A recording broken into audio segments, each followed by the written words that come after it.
Hi, నేను మీ కాకినాడ కేటీఆర్. ఒకరోజు ఒక బాబు స్కూల్ నుంచి స్లిప్ తీసుకొని స్కూల్ జరుగుతుండగానే ఇంటికి పరిగెత్తుకుంటూ వచ్చేసినాడు. తల్లి ఆశ్చర్యపోతూ అతను అడిగింది, నాయన స్కూల్ జరుగుతుండగా బ్యాగ్ అంతా తీసుకుని ఇంటికి వచ్చేసినావు అని. ఆ కొడుకు తల్లిని చూస్తూ, అమ్మా, టీచర్స్ నన్ను స్కూల్లో నుంచి ఇంటికి పంపిస్తూ ఈ స్లిప్ నీకు ఇవ్వమని చెప్పినారని ఆ స్లిప్ తల్లికి ఇచ్చినాడు బాబు. ఆ తల్లి స్లిప్ ఓపెన్ చేసి చూసి నిర్ఘాంతపోయి కన్నీరు కార్చడం మొదలుపెట్టింది.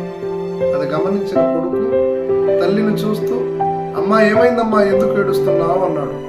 నాయనా, ఇది ఏడుపు కాదు నాయన, ఆనంద బాష్పాలు అని చెప్పి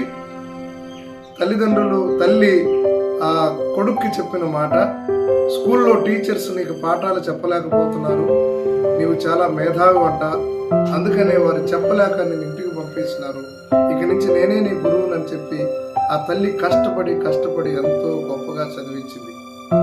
అతనికి అలా వయసు పెరుగుతున్నప్పుడు ఆ రోజు అతనికి ఆ తల్లి చెప్పిన మాట, నేను మరణించినప్పుడు ఆ యొక్క స్లిప్పును తీసుకొని చదవాలి, అంతకుముందు ఇంకెప్పుడు చదవకూడదని ఆ కొడుకు చేత మాట తీసుకుంది.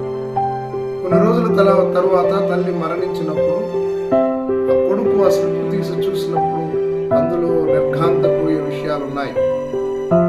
అందులో ఏమని రాస్తుందంటే, నీ కొడుకు దేనికి పనికిరాడు, పరమ సొంట, క్లాసులో పిల్లలందరినీ పాడు చేస్తున్నాడు, వీడు వెధవా అని చెప్పి తిట్టి భయంకరంగా మీ బాబు చదువుకోవటానికి పనికిరాడు అని ఇంటికి పంపేసినట్టు అందులో రాయబడి ఉంది. అది చూసి భయంకరంగా బోరున ఏడ్చి తల్లిని గుర్తు తెచ్చుకున్నాడు. ఆయన ఎవరో తెలుసా?